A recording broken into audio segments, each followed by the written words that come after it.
Chapter 6 Hellish Planets, Charity and Gayatri. This chapter contains 4 sections. Chapter 6 Section 1 Hellish Planets Narakas. Hells. If one worships Vishnu with flowers, one never goes to hell. There are several such hells. Although people do not wish to die, they are bound to die once their predestined time span on earth has been exhausted. One then has to pay for whatever sins one might have committed. The sinners suffer and those who have performed good deeds are naturally rewarded. There are in fact 2 gates that lead into Yama's abode. The good are brought by Yamadutas, Yama's servants, through the western gate and are then taken to Swarg. Yama's servants bring the evil to him through the southern gate and Yama then dispatches them to the various hells. If one kills a cow, one has to spend 1 lakh years in a naraka known as Mahavicha. If one kills a Brahma or steals land, there is a burning naraka named Amakumbha that one goes to. There one suffers till the day when the world is destroyed. A killer of women, children or old men stays in Raurva Naraka for the span of 14 Manavantaras. An arsonist is sent to Maharaurva and burnt there for an entire kalpa. A thief goes to Tamisra, where he is continuously pierced with spears by Yama's servants for several kalpas. After that, a thief is taken to Mahatamisra to be bitten by snakes and insects. If you kill your father or mother, you will be sent to the hell Asipatravana. There you will be continuously sliced into pieces with swords. If you burn someone to death, you will go to Karmabhavaluka where you will be placed on burning sands. A person who eats sweets alone goes to Kakola and is fed only worms. A person who does not perform yajanas goes to Kuttala and is fed blood. An oppressor is sent to Tailapaka and is crushed like an oilseed there. A liar is sent to the Naraka named Mahapata. There are several other Narakas for those who encourage inter-class marriages, those who kill animals, those who cut trees, those who eat too much meat, those who criticize their Vedas, those who bear also witness and those who criticize their teachers. Chapter 6 Section 2 Giving Charity. Giving alms is extremely important as means for achieving punya. Alms always have to be donated when one goes to visit a temple or a place of pilgrimage. The giver must always face the east and the receiver must always face the north when alms are being given. Such donations have to be made after one has had a bath. The best objects for donations are gold, horses, oilseeds, snakes, maids, chariots, trees, houses, daughters and cows. If one promises to give something but later goes back on one's promise, one is sure to be destroyed.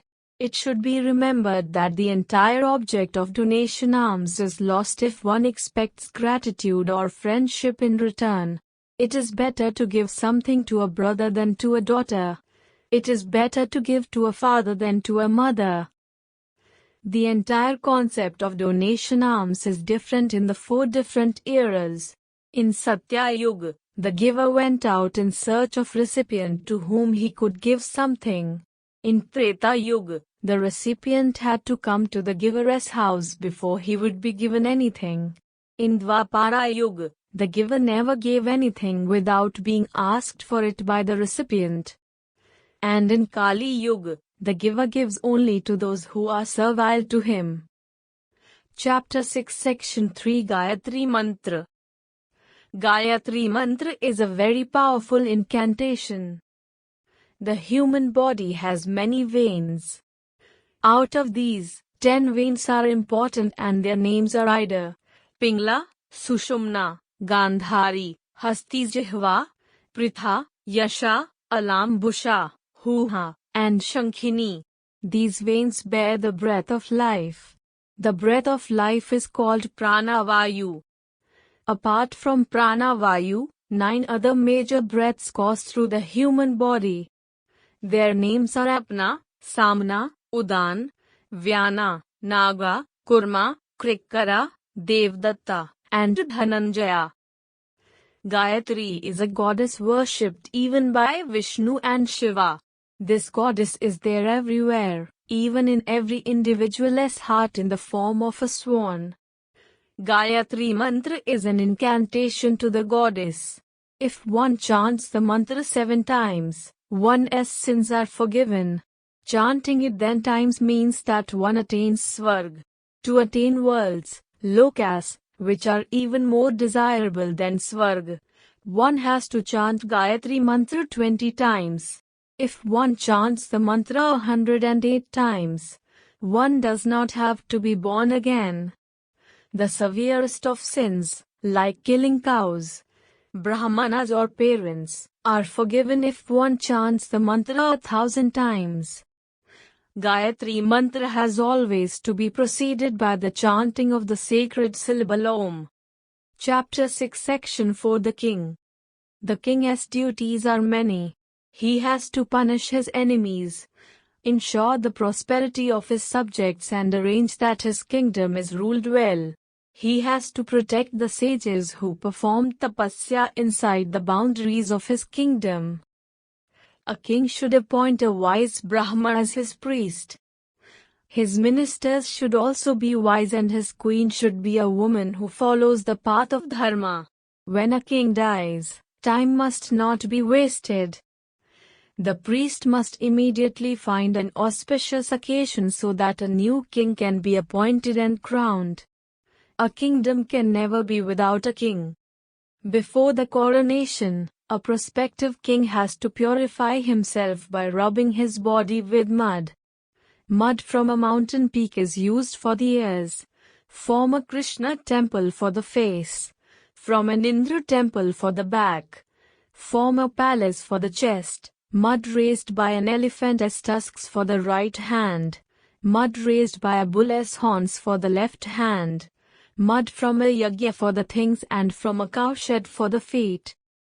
After the king has thus rubbed himself with different forms of mud and purified himself, he is ready to be anointed. 4 types of ministers will appoint him. Brahman ministers with golden vessels full of clarified butter will stand of the eastern side. Kshatriya ministers with silver vessels full of sweet and thickened milk will stand on the eastern side. Vaishya ministers with copper vessels full of curds will stand on the western side. And Shudra ministers with earthen vessels full of water will stand on the northern side. The priests will then use material from all 4 directions to anoint the king. Water from all the places of pilgrimage will be poured on the king's head and throat. There must be songs and musical instruments must be played. The king will next pray to Brahma, Vishnu, Indra and the other gods. He will look at a mirror, some clarified butter and the various signs of good omen that have been placed all around. The king will then be crowned and introduced to his ministers, advisors and guards. The priest will be given cows, goats, buffaloes and houses by the king. He will also bow before the Brahmanas. After all these ceremonies have been completed, he truly becomes the king. He circles the fire, touches his guru's feet and with all his soldiers, goes out on a procession through the streets so that his subjects can see him. At that time, the king must be seated either on an elephant or a horse. After the procession is over, the king may return to his palace. The king has to appoint many officials. The general has got to be a Brahma or a Kshatriya. The charioteer must know about horses and elephants, and treasurer must be familiar with different jewels. There has to be a doctor, a keeper of elephants, a keeper of horses, a captain for the palace and another captain for looking after the women of the royal household. Each person must be appointed to the job which suits his expertise and temperament best. Anyone thus appointed by a king has to stick to certain rules. He must always obey the king's orders and must never do anything that is contrary to the king's commands. In public he must always say pleasant things to the king. If there are any unpleasant utterances to be made, they have to be made in a private audience with the king. Those who serve the king must not be thieves, nor must they ever insult the king. They will not dress like the king, nor will they become too intimate with the king. They must not divulge royal secrets. For a fort, the king should choose a place that cannot readily be attacked by enemies. The king must ensure that the gods are worshipped, the subjects are protected and the evil are punished. He should never steal from the temples. Instead, he should build temples and set up idols of the gods there. The Brahmanas must also be protected, and the king has to make sure that no Brahmanas are killed in his kingdom. For a queen, he has to choose a woman who subscribes to these beliefs. The king will appoint an official to look after every 10 villages and another official to look after every 100 villages. Spies must be appointed to find out all that is going on in the kingdom. The king is entitled to 1/6 of all the punya that accrues in his kingdom through his subjects. But he is also credited with 1/6 of all the sins that are committed in his kingdom. The taxes will be levied as per the dictates of the sacred texts. From whatever is received as taxes, half will go into the royal treasury and the remaining half will be distributed amongst the Brahmanas. If there is a liar, the king will impose a penalty on him to the extent of 1/8 of the liar's total wealth. If the owner of any property is not known, the king will keep the property is not known. The king will keep the property in safe custody for a period of 3 years. Once the owner is identified within a period of 3 years, he can claim the property. But beyond 3 years, the becomes entitled to the property. The property rights of any minor orphan are to be protected by the king. If there is a theft in the kingdom, the king must immediately replace what has been stolen with wealth taken from his own royal treasury.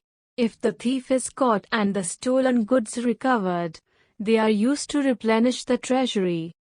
1/20th of profits made from trade are to be paid to the king as taxes.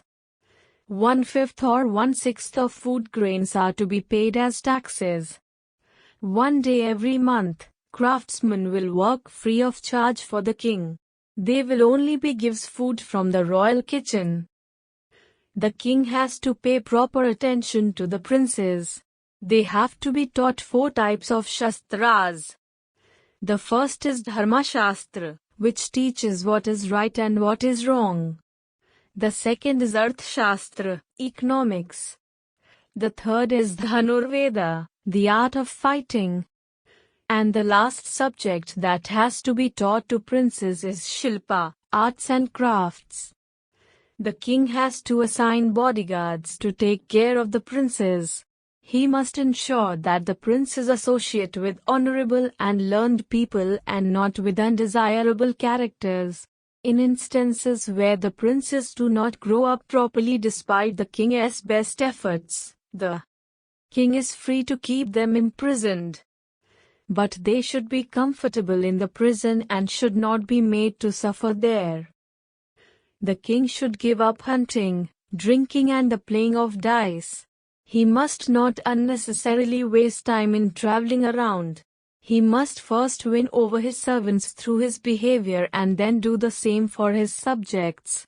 It is only after this has been achieved that he attains a position to conquer his enemies through the use of arms. Anyone who brings harm to the kingdom must immediately be killed. If the king delays in doing that which has to be done, the purpose of the action is completely lost. Nor must the king inform others in advance about what is going to be done. No one must get to know about the king's intended actions. Once the actions have been completed, the fruits of the actions performed are information enough for everyone to see. This does not mean that the king will not consult his ministers. Of course he will, that is why they are ministers. Before sleeping or eating, the king must check whether the bed or the food is safe. There were 7 techniques that kings were supposed to use in ruling their kingdoms. These were known as Shama, Dana, Dand, Bhed, Maya, Upeksha and Indrajala. Of these, the first 4 are the most famous. Shama means the art of gentle persuasion. Dana means the usage of donations or money to achieve one's purpose. Dand is punishment. And Bhed is the art of aggravating dissension amongst parties opposed to each other. Maya means to use illusions or deceit, and Upeksha is to deliberately ignore people so as to achieve one's purpose. Indrajala literally means jugglery. In this context, it would mean to perform a balancing act amongst opposing pulls and opposing parties. What sort of punishment the king should mete out is also laid down. If anyone lies and says that his possessions have been stolen, he is to be fined an amount equal in value to that of the possessions which have supposedly been stolen. A Brahman who bears false witness is to be banished from the kingdom. A person who kills cows, elephants, horses or camels will have a leg or a hand cut off. A thief who steals gold or silver or an abductor of women will be executed. Execution is also prescribed in cases of arson and poisoning. A wife who does not obey her husband shall be torn to death by dogs. A woman who does not obey her husband or Brahmanas may also have her nose, ears or arms chopped off.